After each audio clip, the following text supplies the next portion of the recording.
मुझे एक और बात सुनने में आई थी प्रेमानंद महाराज जी की, मैंने सुनी थी, जो कि वो पहले, हाँ, बहुत पहले की बात है, जब उनकी पुरानी वीडियो कोई देख रहा था, बोल रहे थे कि नारद मुनि जी सबसे बड़े गुरु और सबसे पहले गुरु, जिनकी कोई बात को रद्द नहीं किया जा सकता। हाँ, इसलिए उनका नाम है नारद।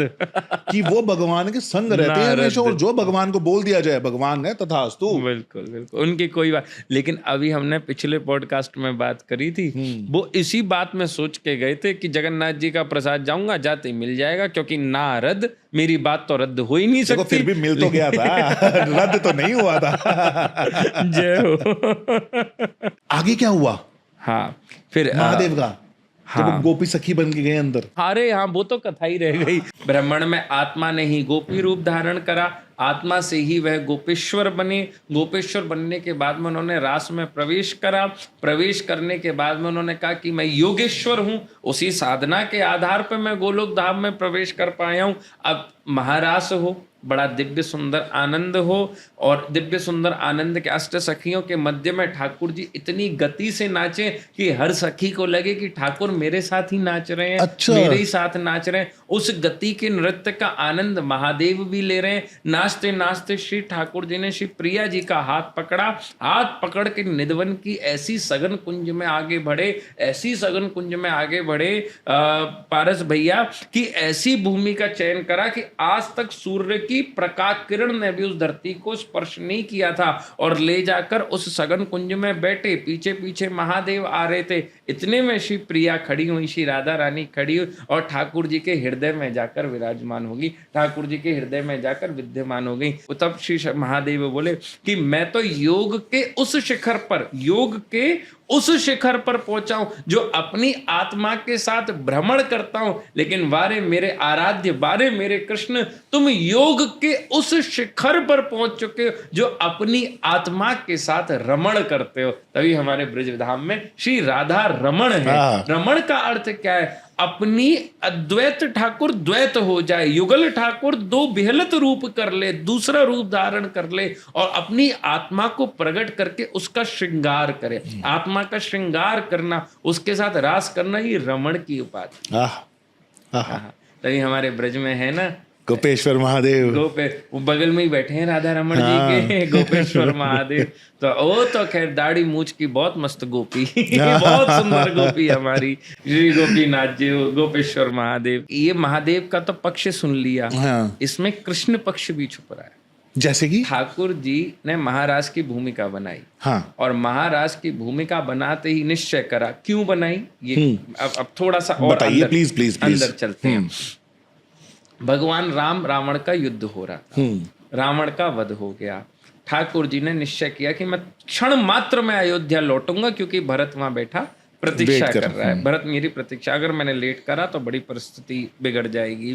तो इतने में पुष्पक विमान आया, बेटा हनुमान जी आए कि प्रभु आप पता है आप दंडकारण्य पंचवटी में रुके थे, आपने विश्राम किया था। बोले हाँ। बोले आपके उसी स्थान पर बैठकर बहुत साधु संत आपकी प्रतीक्षा में बैठे हैं, बहुत साधु संत आपका इंतजार कर रहे हैं, आप उनसे मिलते हुए जाओ, वो आपके दर्शनों के अभिलाषी हैं। बोले हनुमान अगर मैंने क्षण मात्र भी लेट कर दिया अयोध्या पहुंचने में, तो भरत की प्रतिज्ञा है वो अपना जीवन समाप्त कर देगा। मैं जाऊं, अगर मैं उनसे मिलने गया तो मैं अपने भाई को नहीं पा पाऊंगा। उनसे कह कर आओ कि जब मैं कृष्ण में द्वापर युग में जब मैं अवतार लूंगा, तो ये जितने भी ऋषि मुनि हैं ये सब मेरे ब्रजमंडल की गोपी बन के पैदा होंगे, जो मेरी वहां प्रतीक्षा में बैठे। आज ये मेरे लिए बैठे हैं, तब मैं खुद इनके द्वार पर जाऊंगा, इन एक एक के द्वार पर जाऊंगा, आप इनसे कह कर आओ।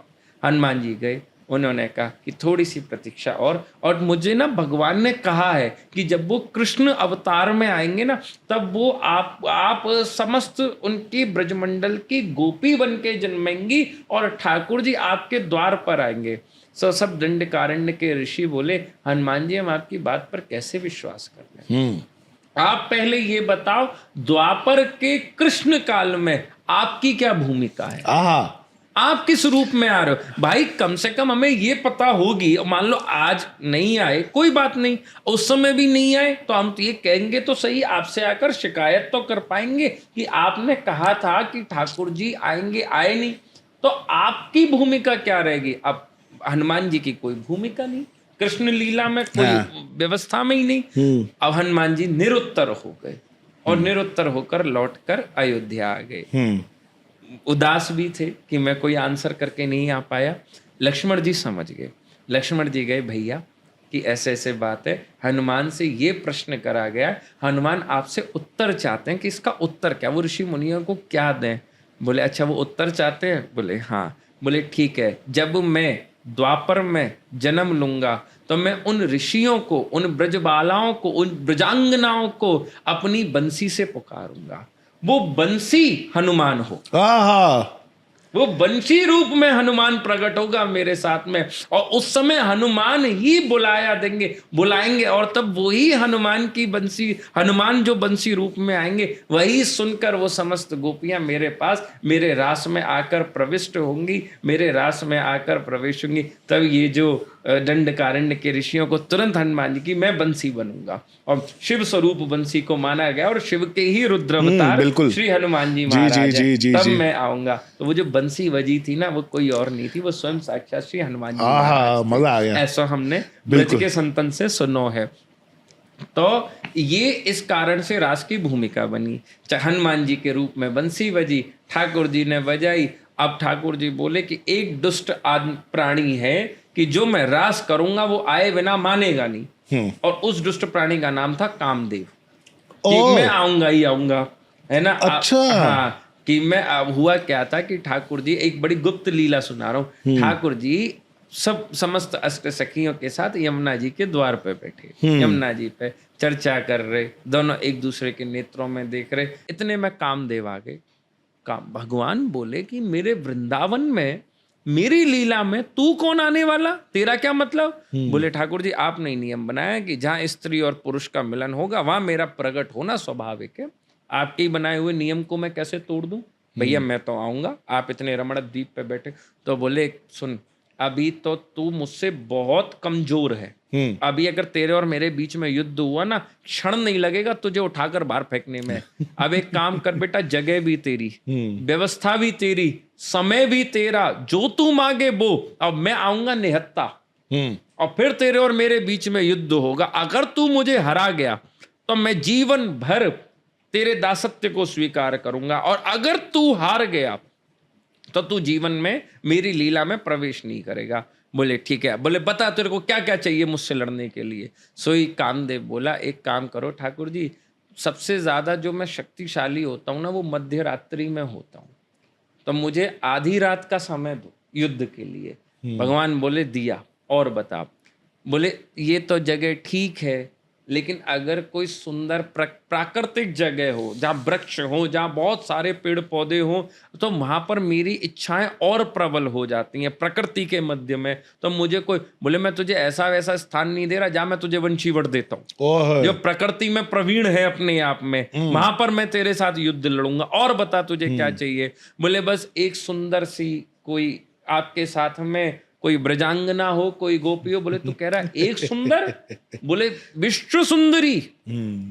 अरे आम सौंदर्य तो वो है, बड़े सुंदर बात है। अरे आम सौंदर्य तो वो है जिस पर दुनिया रीझे, और एक ऐसा सौंदर्य जिस पर मैं रीझ जाऊं, मैं उस सौंदर्य श्री राधा तत्व के साथ वहां पर खड़ा होऊंगा, और साथ में उनकी अष्ट सखी और समस्त गोपियां भी होंगी। तो एक कह रहा है, मैं कह रहा हूं तू जितनी कहे उतनी ब्रजांगनाएं मेरे मध्य में, मेरे समूह में रहेंगी। तो बोले ठीक है। बोले प्रभु गर्मियों में मैं बड़ा दुखी रहता हूं, गर्मियों में थोड़ा एक काम करो, कोई ऐसा समय हो कि जब थोड़ी ठंड का टाइम हो। तो मेरी इच्छा बड़ी प्रवीण होती है, बड़ी प्रबल होती है। तो ठाकुर जी कहते जा तुझे शरद ऋतु दी।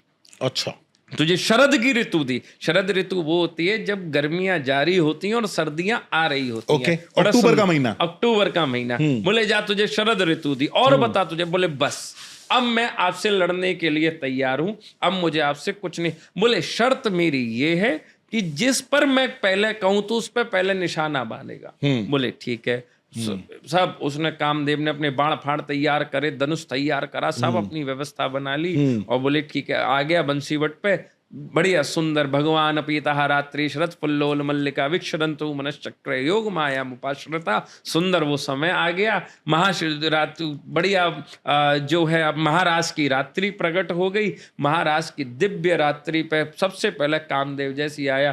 ठाकुर जी बोले आ गया, देख कोई कमी तो नहीं है? बोले कोई कमी नहीं है। बताओ किस पे निशाना मारूं? बोले जो सबसे लंबी गोपी नाच रही है पहले उस पे ही मार। महादेव पे वो महाराज दाढ़ी मूछ करे महादेव नाच रहे हैं। ओए ओए, जैसी तो कामदेव ने देखा कि महादेव है, बोले पिछली बार ऐसा फूका था सतयुग में कि पूरा त्रेता निकल गया, द्वापर आ गया, तब जाकर दोबारा प्रकट होने का अवसर मिला है। महाराज इस बार अगर ये छेड़े तो ऐसा फूकेंगे कि कलयुग में निकल जाएगा। ऐसा बगामा से निकल के बाहर, बोले मुझे क्षमा करो मैं जीवन में। तो एक विकार है काम, और काम जो एक काम का एक ना पैरेलल सिचुएशन ये है पारस भैया कि जो व्यक्ति क्रोधी होगा वो कामी भी होगा, और जो कामी होगा वो क्रोधी भी होगा। ये क्रोध काम एक साथ जीवन में रहते हैं। तो मैं कहूं दो विकार, अगर दो विकार को जीवन में क्षय करना चाहते हो तो मात्र महादेव की शरण ले लो। मात्र महादेव की शरण ले लो, वो सम कर देंगे। वो शिव है, वो सम कर देंगे। तो ये एक लीला भाव मैं तो ये सोच रहा था कि अभी जब हम बात करते हैं, जब कथा सुना रहे थे कि हम ब्रजवासी हैं। हाँ। स्टार्ट हमने किया कि हम महादेव की बात करेंगे। हाँ। लेकिन पूरी रास लीला की बात कर ली। देखो ठाकुर जी, राधा रानी, सब बात हो गई। मैं बोलूं महादेव कहाँ गए? देखो पानी को कितनी भी ऊपर से फेंको, जी बगेगा वो नीचे की तरफ ही, क्योंकि उसका स्रोत पाताल है, जल वही है। अग्नि को आप कितना भी उल्टा जलाओ, भगेगी वो ऊपर की तरफ, क्योंकि उसका स्रोत सूर्य है। ऐसे ही हम दुनिया में कितने घूमी आए, पहुंचेंगे अंत में वृंदावन ही, क्योंकि हमारा स्रोत ही वही है। सावन क्यों मनाते हैं? सावन क्यों आता है कि ये पूरा स्टोरी करते हैं? महाराज जी बड़ा सुंदर सा विषय है। इन दोनों में युद्ध हो रहा था, देवताओं में और असुरों में जी। इन दोनों के बीच में भीषण युद्ध हो रहा था। निर्णय ये लिया गया भगवान कश्यप अवतार लेंगे, उसके ऊपर मृंद्याचल पर्वत धरा जाएगा, वासुकी नाग होगा, जिससे सागर मंथन होगा। सागर मंथन में से 14 रत्न निकलेंगे। हर रत्न को धारण करना आवश्यक होगा, कोई भी रत्न छोड़ा नहीं जा सकता। ये निर्णय लिया गया। प्रथम बार में ही जो निकला वो निकला हलाहल विष। जी। कोई कई भैया बांटो, आधे देवता पी लो, आधे दानव पी लो, सबरे बग गए छोड़ छोड़ के। बोले हमारे बस की बात नहीं है कि जो हम ये काम कर सकें। वहां निर्णय फिर महादेव को याद किया गया। महादेव ने जग कल्याण के लिए उस हलाहल विष को अपने कंठ में धारण करा। अच्छा, उसी समय भगवान ने ये भी निर्णय करा कि आज से वासुकी भी मेरे साथ रहेगा, क्योंकि उस विष की कुछ बूंदें वासुकी के भी ऊपर गिर गई थी। तब वो नीलकंठ बने। तो इससे भगवान विष्णु बहुत प्रसन्न हुए। तब भगवान विष्णु ने कहा कि महादेव, मेरा मात्र दिन है, एक दिन आता है, देवियों के 9 दिन आते हैं, परंतु आपने जो इस संसार के लिए करा है उस क्षण को संपूर्ण सृष्टि पूरा 1 महीना मनाएगी। तो जिस दिन ये हलाहल विष धारण करा था वो श्रावण का समय था, इसलिए महादेव को श्रावण समर्पित कर दिया गया। ये कारण है